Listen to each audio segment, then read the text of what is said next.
Oh boy, the YouTube censors did not like my last video, let me tell you. Good evening. I should really stop saying things like, oh, perhaps I can upload once a month, because then Apollo strikes me with the gift of prophecy in that I'm not able to do that because my life is a living hell. Turns out, even though I have 12 units, which is considered light for my school, and 4 of them are independent study, still haven't had time to write out this video and also do the little bit of research I had to do for this video, and then record it. But you know what? Here I am. I'm doing it, and nothing can stop me but God himself. Also, this is today's victim because I once again have no book, so I need to hold something.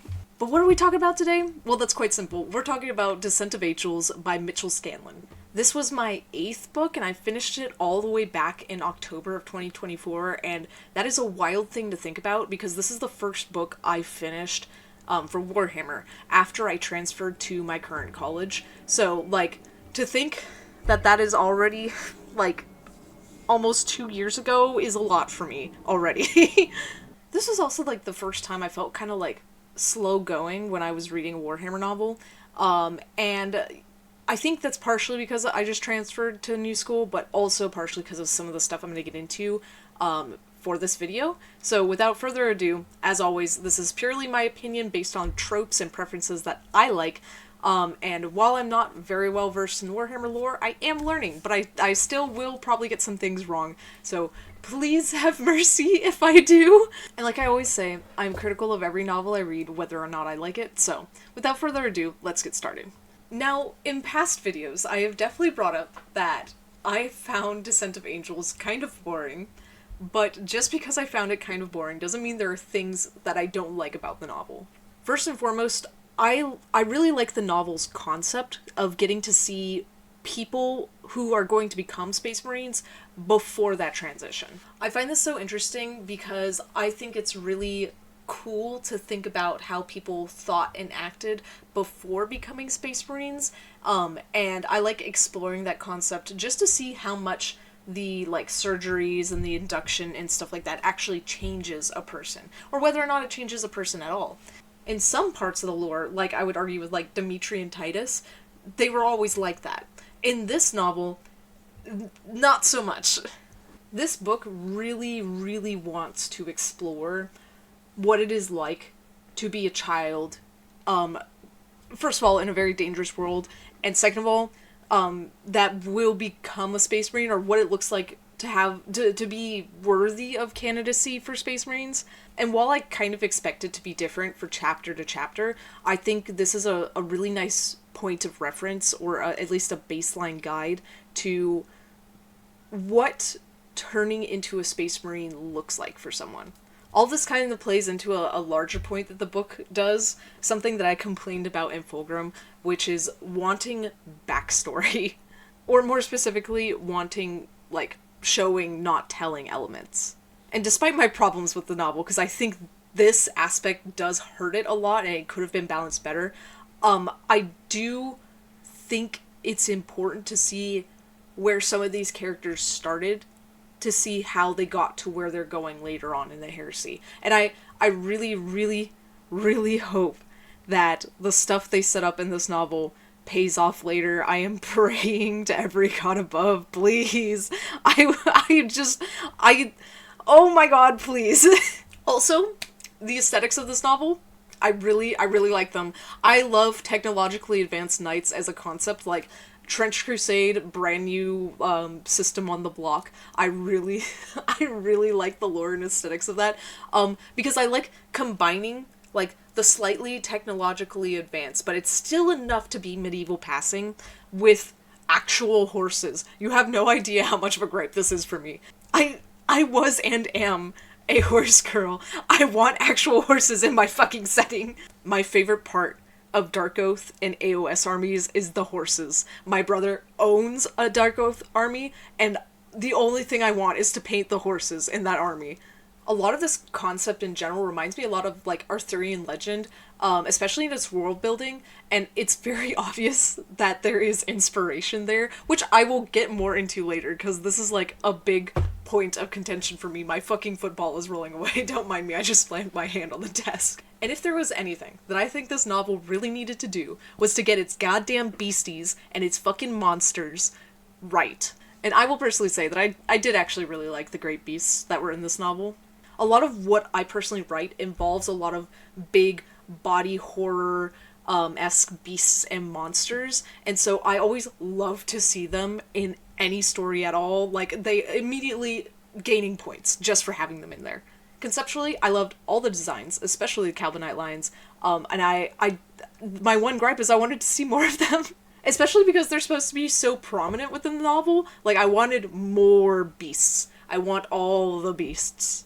On a kind of unrelated note to that, another aspect of this novel I did actually really like was getting to see what it looks like to be assimilated into the Imperium. Because here's the thing, we have seen it before.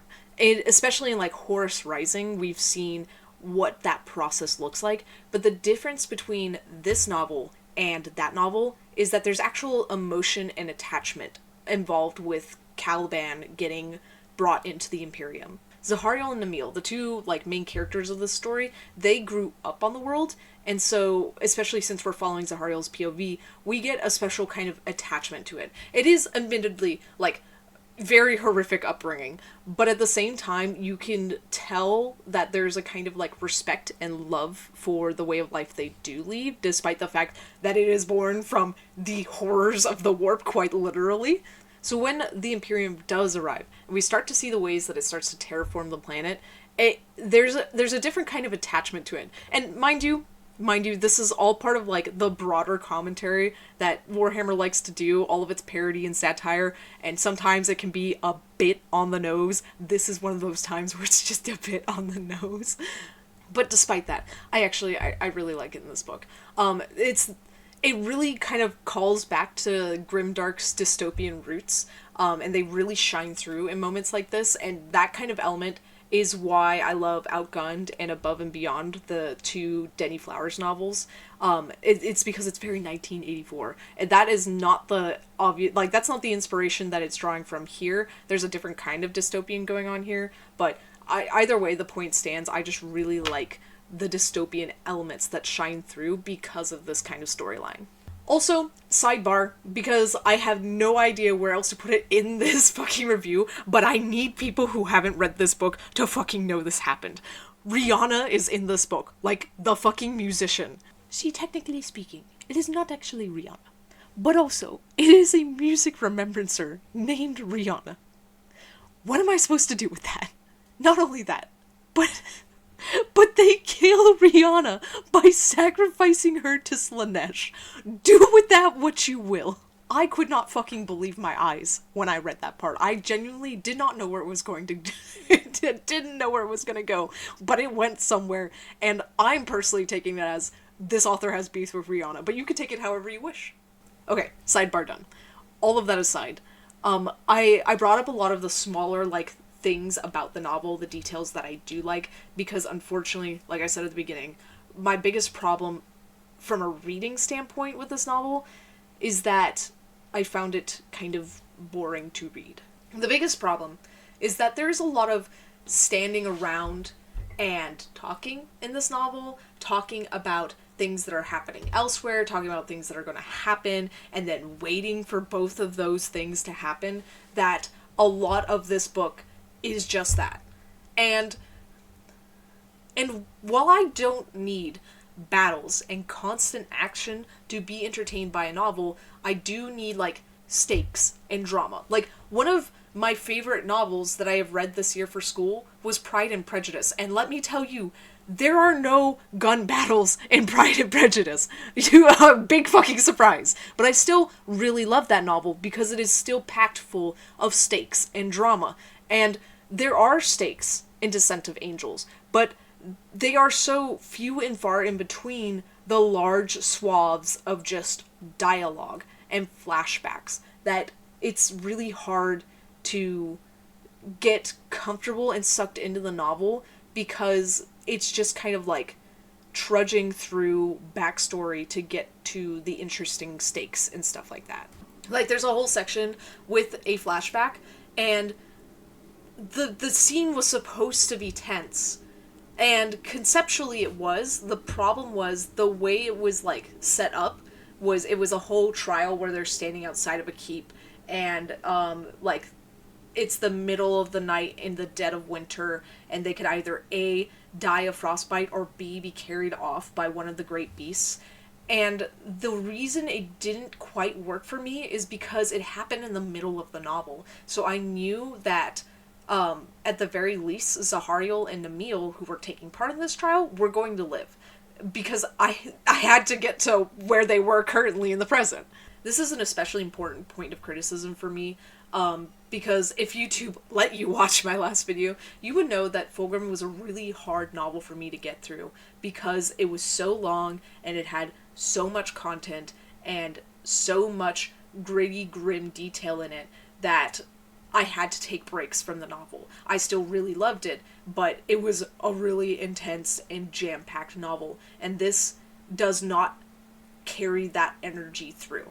So coming into this novel, I was already a fatigued reader, and that makes it that much harder to stay gripped within it when it doesn't feel like anything is happening.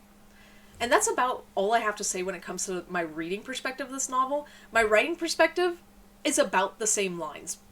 But despite everything I just said, I did actually like the description in this novel. Once again, monster descriptions were great, but Caliban as a setting was so expansive and huge conceptually, and I really loved picturing its wide force in its mind. They're beautiful, endless, dark, and deadly, and I think from a writing aspect, the setting itself was very, very good.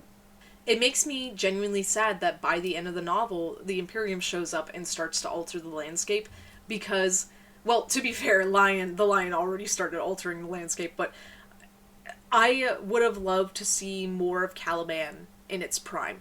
This novel actually made me really want to read a Catachan novel. I ended up picking up, I think it's called Death Worlder. My brother is reading it right now, and then I'm going to get it back from him once he's done. But I really, really want to read that novel.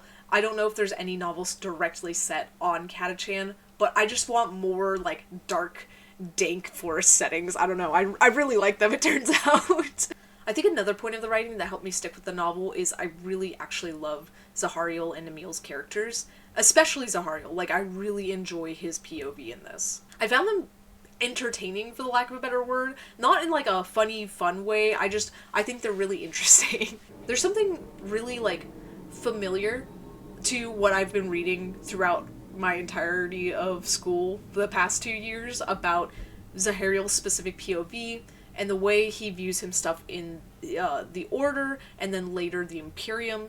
And he really comes off as one of those glory-struck kids that wants to be a Grand Knight. Like, I really love that kind of classical hero's journey, and it takes a non-traditional turn, I guess you could say. It defies expectations.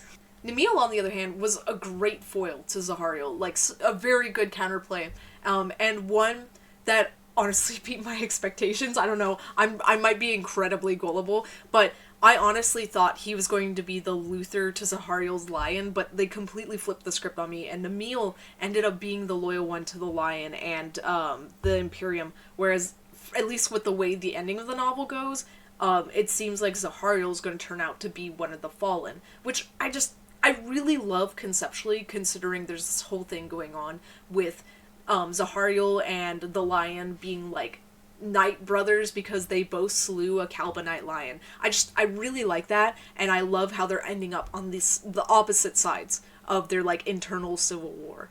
Which, by the way, really speaks to the effect of Zahariel's POV. I don't know if you could quite count it as, like, unreliable narrator, but it's very convincing in making you think that Zahariel is going to go one way, and then he goes a completely other one. Speaking of the lion, I think the lion surprised me a lot in this novel. I don't know what exactly I was expecting going into this novel, but it's not quite what it ended up presenting to me. A lot of what I knew about the lion was more so, like, fan perceptions in the way that people described him. Like, he's kind of an arrogant asshole, was a lot of what I was hearing. And going into this, you can definitely see that, but he's not as bad, at least here, as people make him out to be. I'm sure as the heresy goes on, that probably changes, and that's why people describe him the way he is. But at least early Lion, at least externally, not very much of an asshole. I'm sure as the heresy goes on and I get to read more of him, he will find ways to change that opinion of mine. But at least right now, early Lion, not as much of an asshole as I think he could have been. He was definitely standoffish, very stubborn, very insistent. But once again, not in a way that made me kind of go, oh my god, I could never stand this character. In my notes, I described him as like a bit more dynamic, but even there, I was like, that doesn't feel like the right word to use in this instance. He's just not what I was expecting. So with that being said, what criticism do I have of Descent of Angels writing? I already touched upon it in my reading section, but I think one of the biggest faults of the novel is just that it's kind of got slow pacing. The plot needed, like, more action and activity, and I don't mean, like, there needed to be fight scenes and stuff. I mean the plot, like, needed to be active. It needed to be doing things, rather than just talking about things that are going on elsewhere. It takes a long time for conflicts to, like, pay off in this novel, with, like, things like the Great Beast Hunt, the Northern Order's rebellion, and I would even argue, Zahariel's hunt for the Calvinite lion. And the problem is, like, when you get to those scenes, I actually do like them. And I do enjoy them. It just takes a really long time to get there. Another critique I have has to do with a character that I haven't brought up yet, and that is Luther. The reason why Luther ended up in my criticism section is that I just simply wanted a lot more from him. We kind of get tidbits here and there of his growing jealousy for the lion, and even Zahariel at points, but I don't think we see it manifest enough, in my opinion. Especially considering his relationship to the lion and what happens later in the heresy because of him, I would have loved to linger a lot more on him as a character. This might get, like, rectified in later novels, but since this is the first novel for this whole plotline, I think it really needed to, like, shine through a bit more here. This specific critique also kind of extends to Zahariel himself, in the sense that, like, the ending was just a little bit unbelievable to me. Like, I get what its intention was. The lion sucks royal ass at communication, and he pisses off everyone around him quite easily. But at the same time, Zahariel, who thwarted multiple plots out of loyalty to him, Zahariel? I get being sent home is frustrating, and I want to see where this plot goes, but just for me personally, the sudden switch from I saved your life to I'm getting sent home, I am now going to betray you later on, was just a bit too sudden for me. I would have liked to see more, at least earlier on, of him gaining doubts. Because, like, there was the whole meeting scene, but he ends up kind of, like, going against that whole thing in the first place. So it doesn't help this scene later. It actually hinders it, in my opinion, because we've set him up as even more loyal than before. Another really, really huge point for me that at times was really funny, but it does draw back from the narrative overall, is children. Specifically, writing children. And I want to make it clear, writing children is actually really, really hard. And there's a couple of reasons for this. First of all, people, myself included, even though I'm on the younger end, don't really understand how children talk or act. The first rule is that it's unfortunately incredibly dynamic. I literally know a 2-year-old who can read and do the activities on a Hooked on Phonics book. I watched him do it a couple of months ago. But the reason this is because his mom is a PhD student, so she actively encourages and works on his development and education. You have the completely other spectrum of 2-year-olds who can't read, who can't write, which is, I think, the more expected spectrum. But that's the thing. It's a huge spectrum, and if you're going to set up a smarter child, you need to give, like, a lot of reasoning for why that is. Once again, in real life, this 2-year-old's mother is a PhD student who focuses heavily on his development as a child. The second reason is that speech pattern in children is also incredibly dynamic. For example, did you know that heavily traumatized children can actually be really well spoken? And on the other hand, incredibly less so. It really depends on the, like, kind of trauma they get. If they're being, like, parentified, you'll find, like, 10-year-olds who can speak like 25-year-olds. Or if they are just heavily neglected and uneducated, they can barely speak at all. So it's all about finding the balance and trying to understand how a child acts for their age.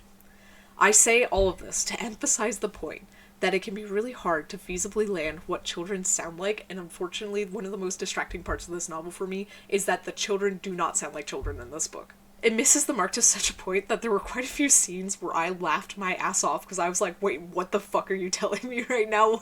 What do you mean this is a kid talking? There are several points in this novel where I got legitimately distracted because I could not believe that a child was acting this way.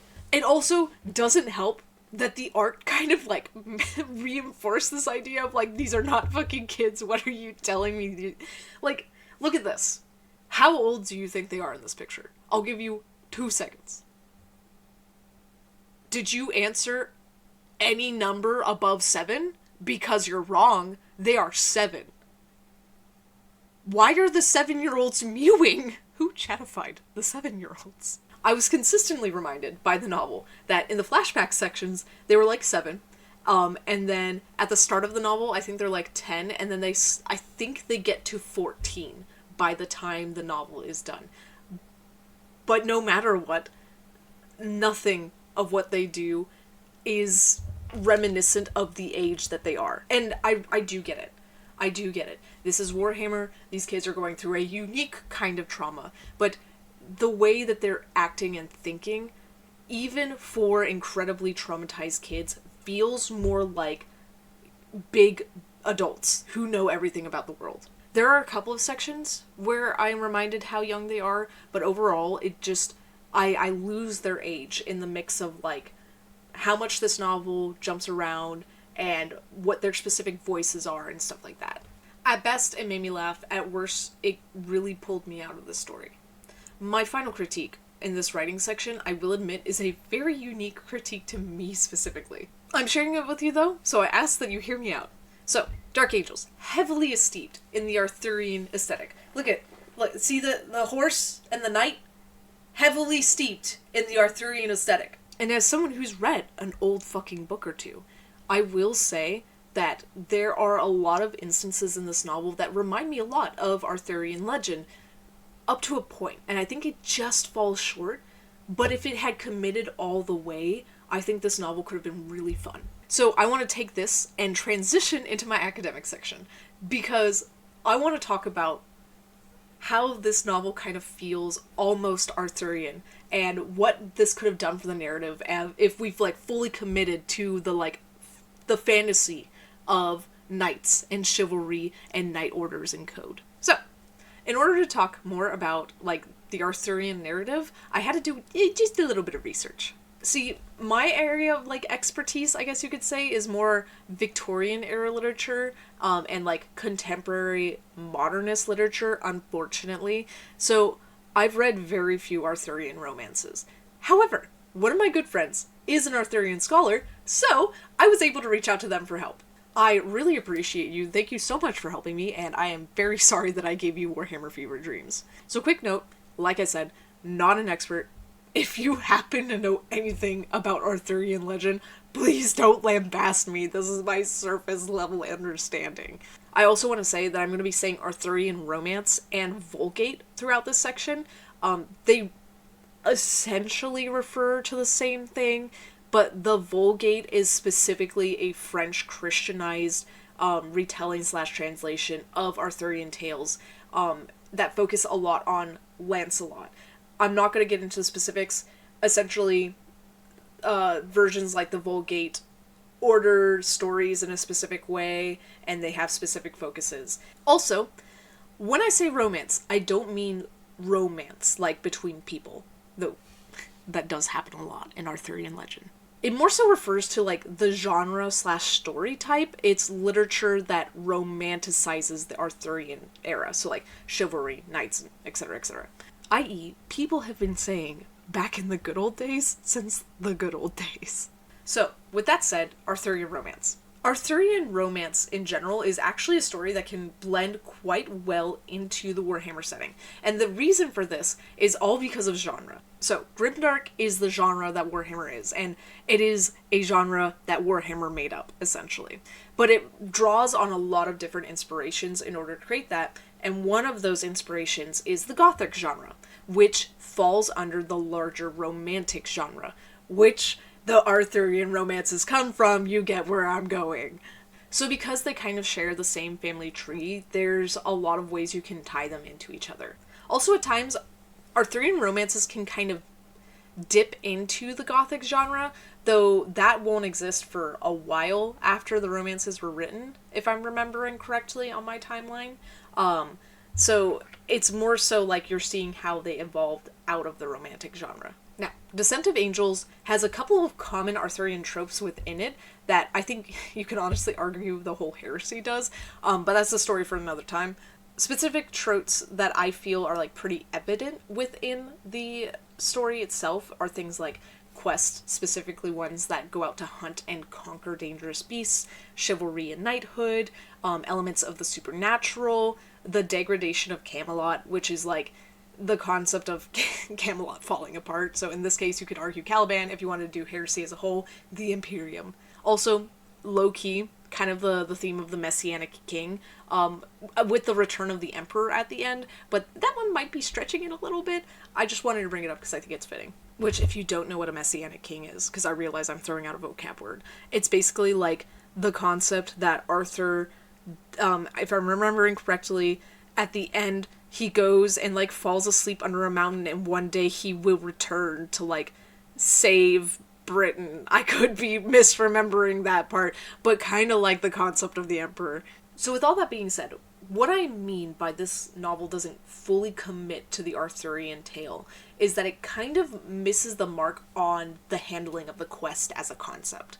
So quests and adventures are like big altering events in Arthurian legend, and usually in more focused stories at the very least, they force a knight to like confront these deeper parts of themselves if they are to survive, and they're not just like surface level, I'm going out to kill a monster kind of things. They're also like huge events. Like one of the biggest ones is the quest for the Holy Grail. Like that was not just a Monty Python skit. This was a whole thing in Arthurian legend. But the big thing is like the Arthurian tales I remember. When they involve a quest, the quest is the big thing, and that is the focus of the story. In Descent of Angels, quests are built up in much the same way. Like, they are culturally significant to the Knight Orders on Caliban. A lot of what Zahariel does for most of the novel is hope and want to go on a quest so that he can become a knight. But the problem is, we spend a lot of time talking about quests and very, very little time actually doing quests. Like, when we finally got to a quest for Zahariel, and he was going out to hunt the lion, I think it lasted like only a couple of chapters, when I feel like you could do that for the whole book. Once again, in the Arthurian romances, quests function as like more than just a quest for the beast. It's a quest for the self. So when Zahariel finally gets to go on his quest, what should be happening is that we get a better insight on who he is as a character, and we get to see him grow physically and mentally through the wilds of Caliban as he makes his journey towards fighting the Calbanite lion. It should take the opportunity to explore deeper parts of his character, especially considering the reason he goes on this quest is very Arthurian in itself. His mentor, hero figure, who is slain by the very beast he's setting out to kill. I would have loved to see more of like inner turmoil as he fights with himself and his expectations and worries as he goes to fight the deadliest beast on all of Caliban that only one person has ever killed.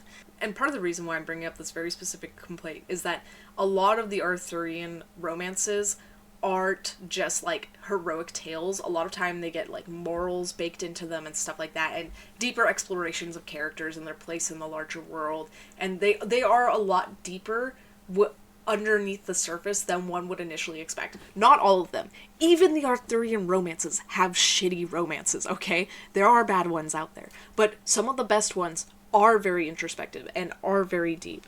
And the reason why they're so good is because of the way they explore their characters. And mind you, there's also plenty of courtly drama.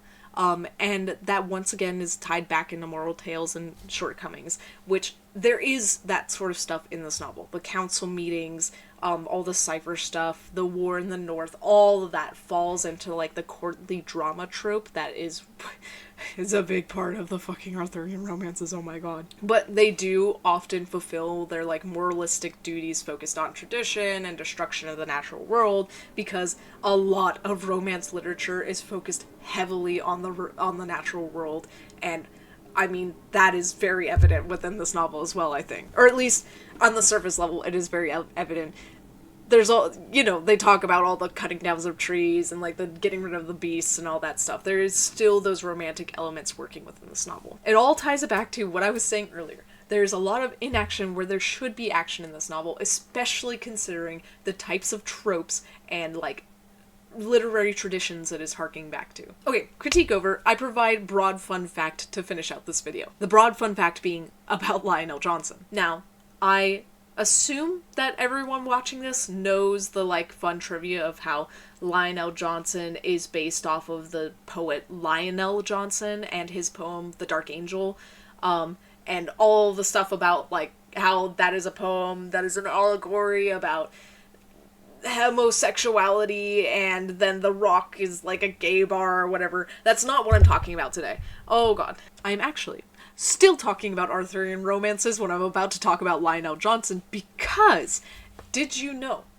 that while we have Lionel Johnson, the Vulgate has Sir Lionel? Hello, once again, Warhammer is just writing something that already exists, but putting a Warhammer twist on it. I love this shit so much. So, Sir Lionel in the Vulgate actually shares a lot of similarities to the lion. I didn't even know this dude existed when I first started explaining Warhammer to my Arthurian scholar friend. But that was because I was thinking of Yvain and the lion, and my friend quickly revealed to me that there are in fact several lion knights within the Vulgate, Sir Lionel being one of them, but him specifically being very, very close to our Lionel Johnson. One of the big things is that he had a lion-shaped birthmark on him that prophesies that he'd one day fight a lion in his youth. And he did, and he won. He also gets to, like, take the pelt as a trophy. I can't remember if Lionel Johnson does that.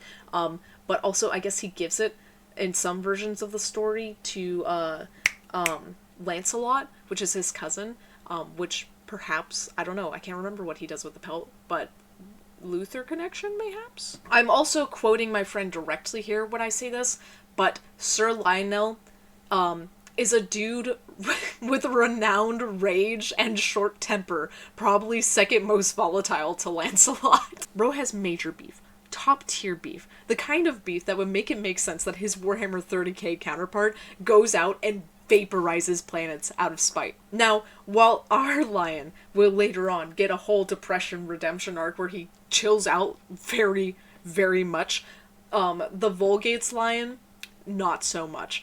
According to my friend, he kind of exists as an eternal ball of, like, pure rage and then fucking dies. He doesn't even get to see the end of the Grail quest, he just fucking dies. And mind you, this is the result of some fucking batshit, like, courtly drama, okay? This is Horus Heresy levels of bullshit that I am reading that my friend is telling me about. Honestly, the biggest difference between Lionel Johnson and Sir Lionel is that Sir Lionel had a way better relationship with his brothers. That's actually kind of sad. Ultimately, his death was the result of intercourt feuds, and I think you could make a very good argument for how much that lines up with Lionel Johnson's eventual coma, because technically speaking, the Fallen and the Dark Angels, that is an intercourt feud. But yeah, I just wanted to share these little fun facts. I am a very limited source of Arthurian knowledge. I know that if I were to ask my friend, they would tell you to read the entirety of the Vulgate, because they just love Arthurian legend. I would personally say, of the stories I have read, the ones that I really, really recommend if you're really interested in reading Arthurian legends, romances, probably Yvain and the Lion, and then Gawain and the Green Knight. I really like Gawain and the Green Knight. Of course, I will warn you, you are going to be reading, like, old English, so be ready for that.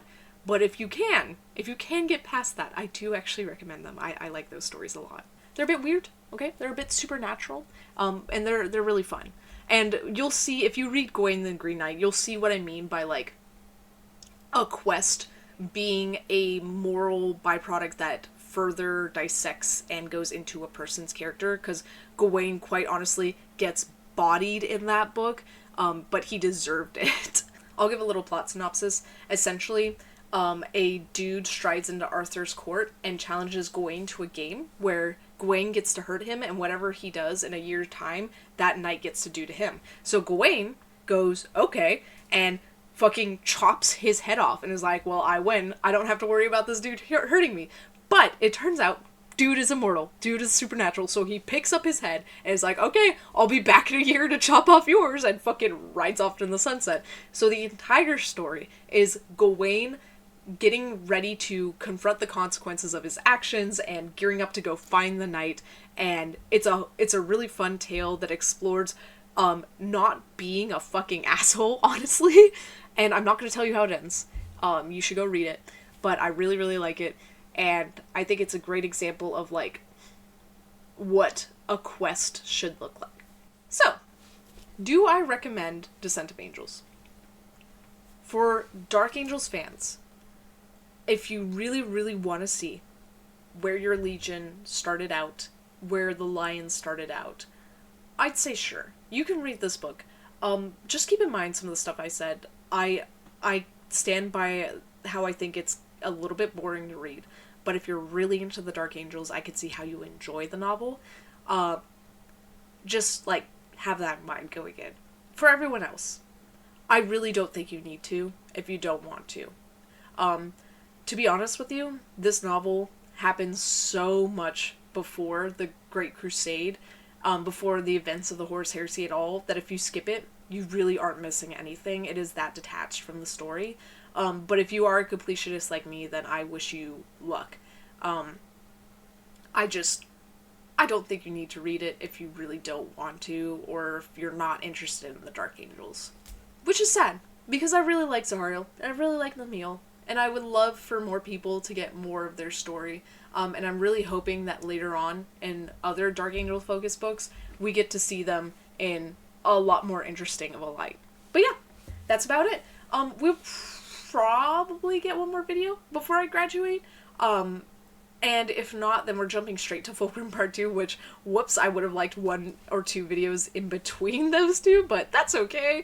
That's just what life is like. I'm having a lot of fun researching and doing school right now, but also it's, like, driving me mad. So I'm really sorry that this video took that long to make, because I'm just, like, in crunch mode right now.